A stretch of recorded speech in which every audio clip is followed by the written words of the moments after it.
8 de la mañana, 7 minutos. Estamos en Radio Forever 92.5. Le agradecemos al economista Roberto Palacios Dueñas de habernos concedido esta entrevista.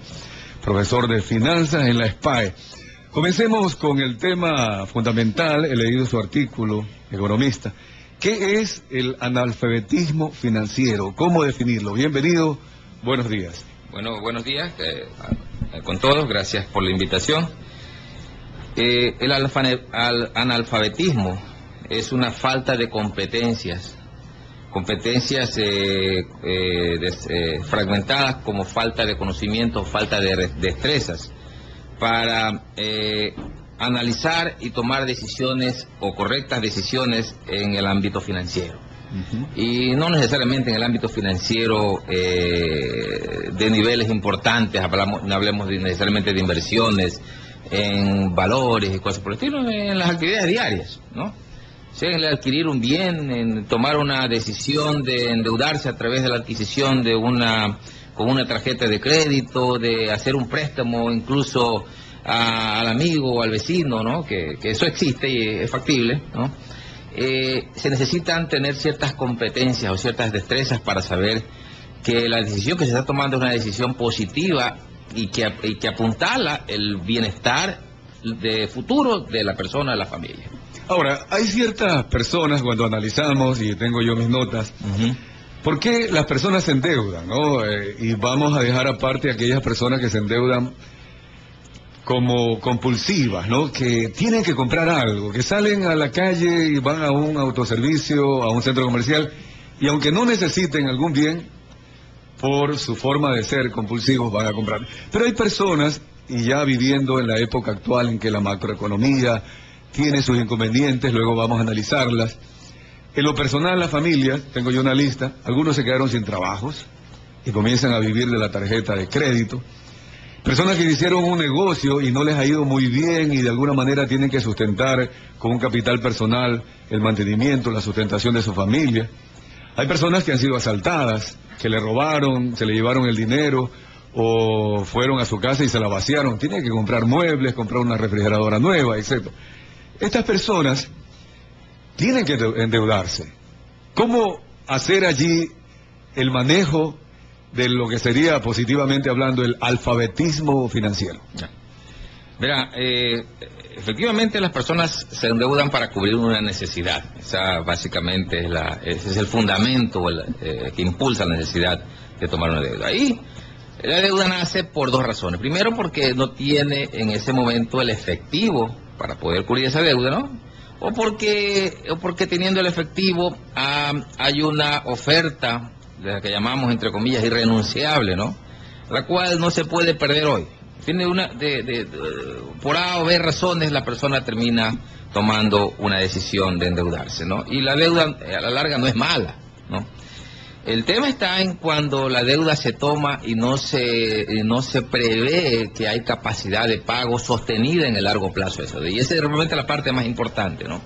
Las personas tienen que saber hasta dónde se pueden endeudar, entendiendo cuál es su capacidad de pago sostenida. No estoy hablando de capacidad de pago hoy, porque sucede que en ocasiones las personas nos ilusionamos porque tenemos un momento de trompetas en los bolsillos, como aquellas fastuosas trompetas que sale triunfante alguien, los bolsillos se nos llenaron de plata por una razón circunstancial. Pensemos, por ejemplo, una oportunidad laboral que ha existido, un momento excelente para hacer un negocio. Pero eso no sucede toda la vida, no necesariamente, ¿no es cierto? Entonces, los seres humanos, para endeudarse, tenemos que tener claridad de cuál es nuestra capacidad de pago sostenida. Podemos pagar $500, $200, $1.000 mensuales de forma sostenida por 1 o 2 años mientras la deuda dure. Si podemos tomar una deuda. Si no tenemos esa capacidad de pago, no sería racional y quizás hasta responsable tomar una deuda. Sí, la idea de esta conversación, economista Roberto Palacios, y yo lo había anticipado, no es quizás llegar a la parte tan técnica ni tampoco a la parte moralista, porque cada quien como consumidor tiene un momento determinado que tomar sus propias decisiones, pero usted lo acaba de expresar muy bien, ¿no? La persona tiene que ser realista, decimos mucho en el argot popular, hay que arroparse hasta donde da la sábana. Tengo algunas otras preguntas sobre la parte macroeconómica en donde la familia ecuatoriana obviamente tiene su importancia. Orlando Murillo también tiene sus inquietudes en esta primera parte. Sin duda que el tema surge a raíz de la exposición que el presidente de la República hace de un sobreendeudamiento en alrededor de 400.000 familias. Sin embargo, hay la versión del propio presidente del directorio del Banco Central del Ecuador que no habla de aquello justamente como un peligro cierto que se va a dar en el país. Sin embargo, anuncia que se tomarán medidas para evitar justamente que esa burbuja de las tarjetas de crédito o ese sobreendeudamiento se dé en nuestro país. ¿Qué hay en realidad detrás de todo esto, doctor? Ya, mira, al hablar de sobreendeudamiento, es un poco pisar un terreno muy frágil, ¿no? muy débil. Y quizás eso es lo que un poco tiene a ciertos miembros del gobierno actual, en ciertas diferencias, y posiblemente no hay una posición muy clara respecto a este tema del sobreendeudamiento. El sobreendeudamiento es un tema muy frágil. ¿Qué es estar sobreendeudado? Pues, puchica, podría decirse que ya es visible cuando alguien está en insolvencia, ¿no? Pero yo puedo tener una dificultad de pago actual y no necesariamente estar sobreendeudado. O sea, puedo haber, como dijo Ingeniero Delgado, el ingeniero Delgado hace un momento, dijo, perdí el trabajo, entonces necesito vivir, no puedo dejar de vivir. Entonces, ¿qué hago? Pues acudo a la opción que tengo. Si tengo una tarjeta de crédito, acudo a la tarjeta de crédito, no tengo otra opción más. Pero no necesariamente estoy sobreendeudado, porque posiblemente yo tengo bienes. Tengo casa, tengo terreno, tengo vehículos con los cuales yo puedo salir de esa situación temporal, salir de un nivel de deuda determinado, y no estoy sobreendeudado. Aún no teniendo la cantidad de bienes, puedo tener lo que se llama el activo intangible, la capacidad de trabajo, ¿no es cierto? Entonces, el definir el concepto de sobreendeudamiento es un poco débil. En ese contexto, pues, el economista Delgado, he leído su propuesta, se han hecho una evaluación, entiendo, en un número determinado de personas en el país, y han determinado, su conclusión es que hay sobreendeudamiento. Como le digo, es una conclusión un poco débil. Yo diría que quizás esa debilidad del término o lo que implica el término hace que haya en esto no una precisión tan clara. Sí, justamente la visión del Estado, del gobierno, contrasta con la visión que tiene el sector financiero, porque el ex economista Pozo ha dicho que básicamente la cartera vencida en el sistema financiero es muy baja y casi que es normal, teniendo en cuenta que los ecuatorianos tienden a ser buenos pagadores en torno a los créditos que hacen al sistema financiero nacional.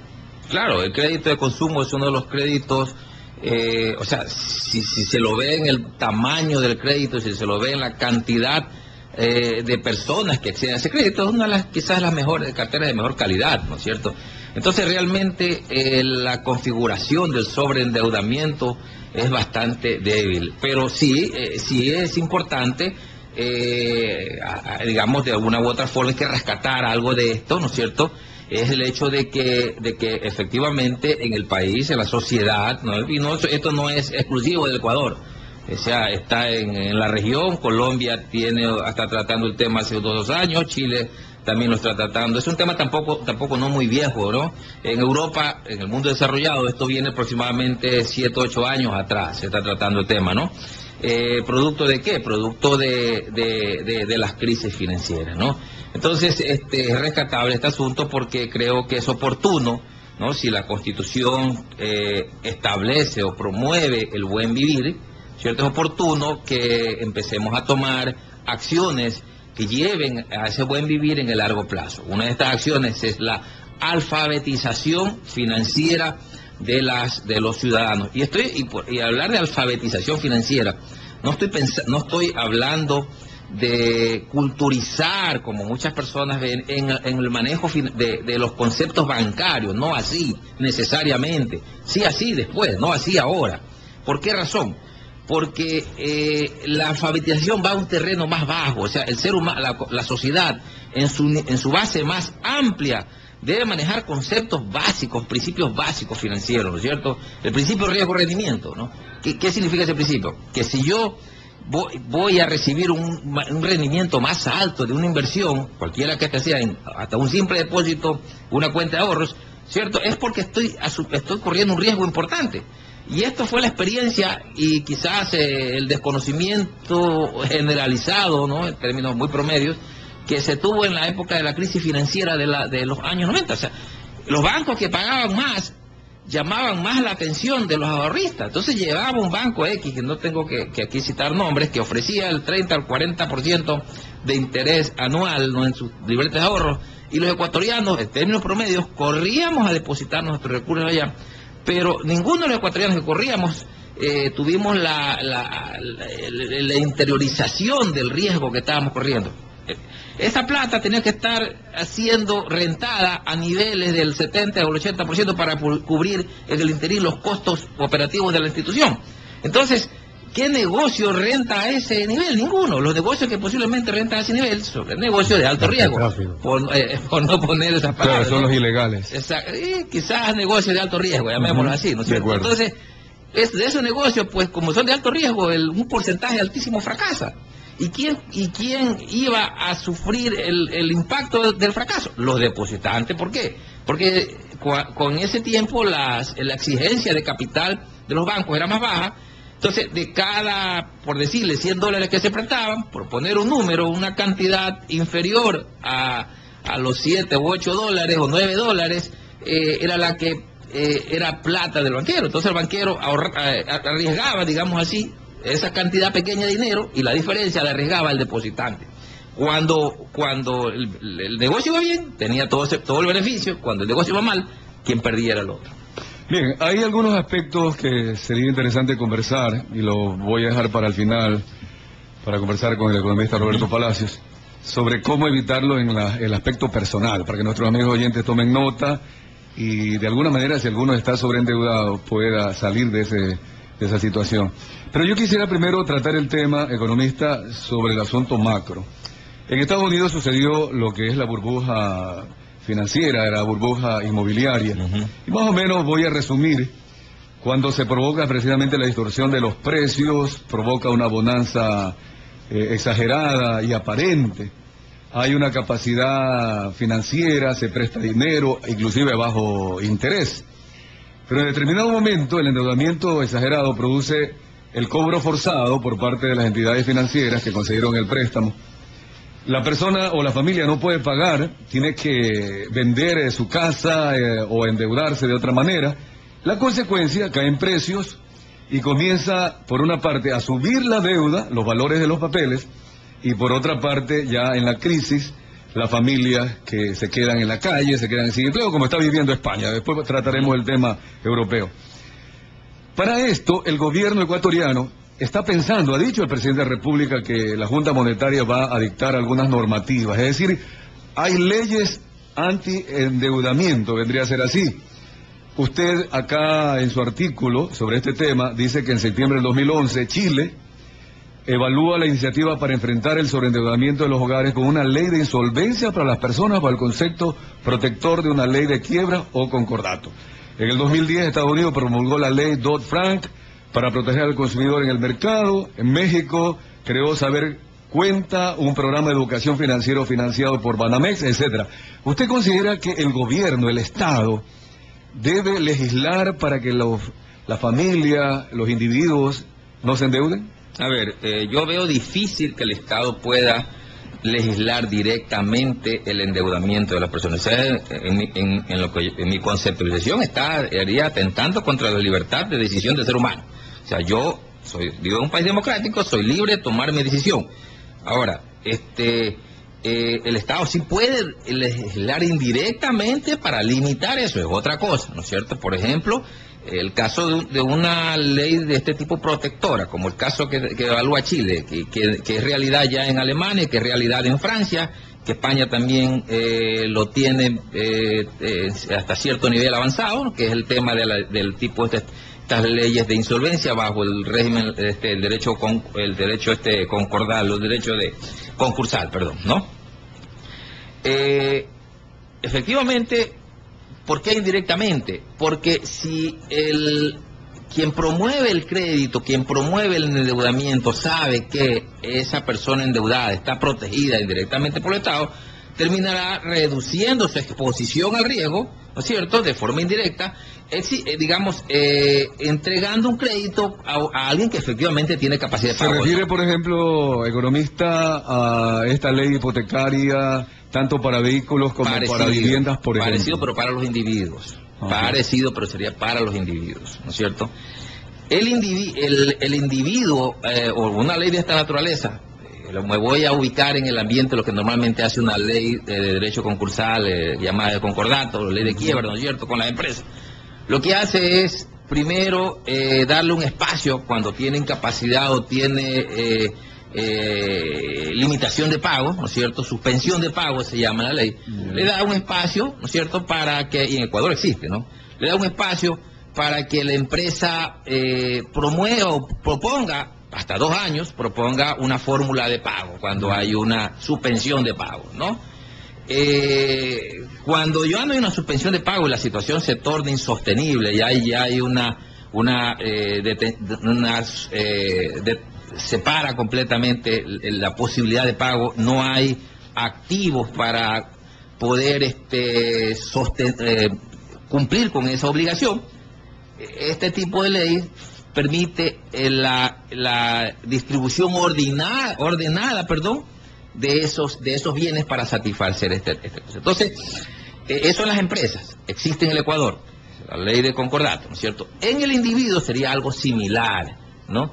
El individuo, al estar protegido por este tipo de normas, ¿no es cierto?, el oferente de crédito se va a sentir preocupado porque va a saber que si mañana él promueve un excesivo sobreendeudamiento, ¿no?, esta persona va a acudir, ahora hay que definir allí, lo difícil es definir cuál es el nivel de sobreendeudamiento, pero asumimos que es bien laxo, ¿no? Entonces esta persona, yo me siento con capacidad de pago en un momento determinado, yo personalmente solicito la protección de una forma u otra, ¿no es cierto?, y el Estado me protege. ¿Cómo me protege? Posiblemente, digamos, de acuerdo a esta ley, exige que mi acreedor me extienda la fórmula de pago, me lo haga más blando, ¿no es cierto?, que todos los acreedores, si tengo más de un acreedor, todos los acreedores se consoliden en un solo frente de creencia, ¿no es cierto? Exista posiblemente un instrumento de confianza entre los dos, llámese un fideicomiso, el cual tome parte de mi propuesta de pago, de mis ingresos salariales, qué sé yo, y podamos salir de este problema, ¿no es cierto? Si el oferente de crédito sabe que tiene esa ley protectiva en el camino, su exposición al riesgo la va a resolver, ¿no? Su exposición al riesgo, en este caso, limitando lo que sería su oferta de crédito, ¿no? Es un poco el camino que yo veo, ¿no? Yo no veo de forma directa. En la parte de intervención del Estado. Claro. Ahora, veamos también en el mismo campo de la macroeconomía, es decir, de lo que maneja el gobierno, lo que maneja el Estado. Por una parte, no hay inversión productiva necesariamente, porque en el Ecuador, en la agricultura, en la industria, todavía no hay mercados en el exterior como para que el ecuatoriano pueda decir, yo voy a invertir acá mi dinero, y ha preferido ponerlo en el mercado especulativo, en el banco. Los bancos se dice que tienen sobreliquidez. Cuando una persona recibe su estado de cuenta de la tarjeta de crédito, más bien dice, debido a su buen comportamiento financiero, le vamos a elevar su capacidad de endeudamiento, etcétera. Hoy día estaríamos a la inversa. El gobierno está diciéndole a los bancos que deben de endurecer las condiciones y reducir las concesiones de crédito, inclusive, sobre todo, a través de la tarjeta de crédito. ¿Esto en cuánto afectaría a aquel crecimiento económico que pretende el gobierno en el país a través de la inversión pública, por ejemplo, que pone dinero en circulación obtenido de deuda externa a través de la venta anticipada de petróleo a la China, por ejemplo? El crecimiento, el Producto Interno Bruto, lo que John Maynard Keynes aconseja de que el Estado invierta, ¿afectaría el crecimiento económico en este caso si hay restricciones a los créditos, al consumo? Bueno, definitivamente que sí. O sea, es claro, o sea, que es una ecuación que es a la final de suma cero, ¿no es cierto? Es decir, lo uno o lo otro. Claro, o sea, si el endeudamiento, las deudas son importantes, o sea, es una facilidad No tiene por qué satanizarse el uso de un instrumento con el cual se puede acceder a un bien.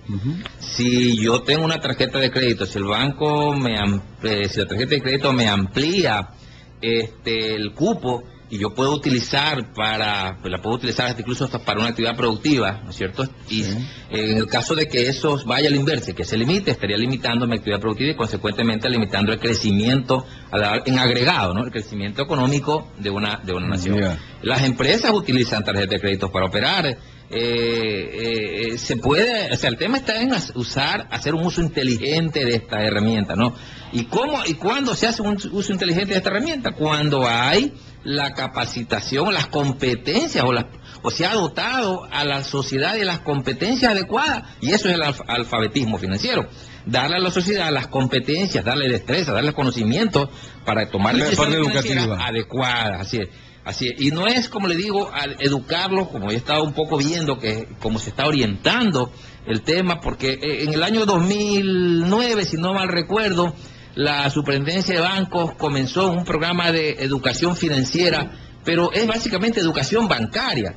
Y tampoco está en esto en darle esa facultad exclusivamente a la banca. En una ocasión vi que se lo estaban dando a la banca. Es como darle al lobo que cuide las ovejas, o sea... el Estado tiene que participar, indiscutiblemente tiene que coordinar, no necesariamente tiene que participar directamente, puede coordinar actores, ¿no? Pero que tiene que estar presente, tiene que estar presente. Es digamos, una responsabilidad, entra dentro del ambiente de la protección social de los individuos. Vamos a llevarlo, para concluir, y agradecerle al economista Roberto Palacios Dueñas, catedrático, profesor de finanzas de la SPAE. En la parte personal, aparte del compulsivo, hablemos de aquellas personas que realmente sí están sobreendeudadas, que significa que todo su sueldo, su ingreso no les alcanza para pagar ni siquiera las deudas, peor para poder atender las necesidades familiares. ¿Qué recomendaciones se le puede hacer a una persona que en este instante está sobreendeudada? Bueno, lo primero que tiene que hacer es tiene que consolidar sus deudas. O sea, tiene que saber primero cuál es el tamaño. Sumar las deudas. Sumar las deudas, acreedores, exactamente. Y ponerlas en un papel. Exactamente. Buscar la forma de consolidarlas de una u otra forma. O simplemente sumarles y saber efectivamente cuál es su problema, ¿no es cierto? Dimensionarlo, ¿no? Después, pues, segundo paso es, una vez dimensionado, identificado a quién le debe, renegociar, si se puede. Renegociar fue posible. Decía por ahí un autor, todo es negociable. Todo es negociable, efectivamente, ¿no? A nadie, a ningún acreedor le interesa no cobrar su plata. Cobrar menos está bien, no cobrar es lo que no está bien, ¿no? Entonces, renegociar es el siguiente camino. Y después, pues, hay que apretarse el cinturón, no hay otra forma. Hay que buscar ingresos paralelos, ¿no? Y después de toda esa posición hay que hacer un presupuesto familiar, personal, de eso no se salva a nadie. Y es algo muy sencillo, cuánto me ingresa y cuánto tengo considerado como gasto fijo, mensual, semanal, anual, ¿no es cierto? Y cuántos de estos gastos adicionales, no los fijos, los otros, los adicionales, son suntuarios, cuáles no son suntuarios, y comenzar a limpiar el presupuesto y saber qué es lo que... Y poner a toda la familia en línea, ¿no? Claro, eso entra dentro de apretarse el cinturón, o sea, toda la familia. Usted aprieta el cinturón usted, pero todos los que están con usted normalmente están junto a usted, entonces los aprieta el cinturón a todos, ¿no es cierto? Hay que incrementar los ingresos, de una u otra forma, hay que pensar, hay que trabajar un poco más, porque la deuda vino posiblemente, el sobreendeudamiento vino posiblemente, lo más seguro por un comportamiento irresponsable o irracional, y quizás por falta también de conocimientos y destrezas personales. Ya está, es una realidad, la persona, como usted lo plantea, está sobreendeudada, ¿no es cierto? Tiene un problema que puede ser temporal, que puede ser, llamemos como estructural, o sea, que puede ser tal que ya ni siquiera con su situación salarial actual es alcanzable. Entonces hay que buscar la forma de incrementar los ingresos. La familia, posiblemente alguien tendrá que pensar en aportar, los hijos posiblemente estén en edad laboral, la esposa posiblemente tenga un espacio microempresarial que desarrollar. Entonces todas esas alternativas hay que ver. Había una regla antigua, no sé si siga vigente, y usted está actualizado como catedrático, conversando con sus alumnos, que máximo uno debería endeudarse hasta el 30% de los ingresos mensuales. Como usted lo dijo, una regla antigua. ¿Cuánto es ahora? No existe una cifra mágica. Yo le digo, si yo soy hijo de papito y mamita, vivo en la casa de papito y mamita, uso el carro de papito y mamita paga la luz, el agua, el teléfono, me da la comida, yo me puedo endeudar en todo mi ingreso, no es problema. Lo puedo... Porque vive del papá y la mamá. Pero ¿y el papá y la mamá? Eso ya es el problema de ellos. Bueno, por eso digo, la familia debe tener su presupueso. Usted decía... No hay una cifra mágica en el fondo, es verdad. O sea, hemos estado normalmente acostumbrados a pensar en cifras, en números mágicos. No existe un número mágico. Sí, efectivamente, es más, no solamente está tan arraigado a esas cosas que en ciertos ambientes de crédito, llámese crédito de vivienda, habla que no se pueden endeudar más allá del 30% de su capacidad de pago, ¿no? Son valores, son números subjetivos, bastante subjetivos, y son números, digamos, quizás por el lado de la prevención, ¿no? Ajá. Ese 30% puede ser mucho para una familia que tenga toda una cantidad de compromisos que cumplir. O sea, un hijo, que sostiene a sus padres, a su madre, que paga la casa, que educa a todos sus hijos. Seguramente se endeuda mucho más. Posiblemente ese 30% es un número muy alto. Casi trabaja para pagar deudas, nada más. Ese 30% podría ser un número muy alto. Entonces, como le digo, no existe. Lo que existe realmente es la capacidad sostenida de pago. Pero cuando se hace el presupuesto, si la persona tiene un ingreso de 1.000... Es de ahí donde viene la capacidad de pago. Y dice, yo tengo que financiar vivienda, financiar vestimenta, alimentación... ¿Cuánto me queda para endeudarme? ¿O cuánto debo de aumentar ingresos para...? Es allí donde está la capacidad de pago. Cuando usted hace un presupuesto, si usted dice proyecta cuánto me va a ingresar, proyecta cuánto va a egresar, esa diferencia es su capacidad de pago. De allí usted donde decide, de esto me voy a endeudar en la mitad. Y guarda la otra. Es decir, si renunciar a una calidad de vida que pueda endeudarse. Ahora, para concluir, y le vuelvo a agradecer al economista, el economista Roberto Palacios. Aquí hay una mención que viene bien para concluir. Dice, señores, buen día. ¿Qué le pasará a la crisis económica de Europa, España, luego Grecia? Puede caer el euro y según el Fondo Monetario en menos de 3 meses la crisis puede ser total en Europa, nos dice el amigo Jorge. Hay otro mensaje recibido, el gobierno derrocha los recursos del Estado pero no invierte en crear fuentes de trabajo. Ahora quiere que los ecuatorianos no nos endeudemos, ¿acaso querrá meterle la mano a la banca privada en época de crisis? Pregunta otro amigo oyente. Yo le condenso esta pregunta en la última experiencia de Francia. Ganó la izquierda, ganó François Hollande, diciendo vamos a invertir, vamos a gastar, vamos a generar empleo. Y sin embargo, los anteriores, Nicolás Sarkozy, otros gobiernos... la señora Merkel en Alemania dicen no, hay que arroparse hasta donde da la sábana. La pregunta es, ¿puede un Estado gastar sin pensar precisamente que en algún momento deberá pagar esa deuda? Bueno, realmente no existe un bolsillo infinito. O sea, nadie puede gastar.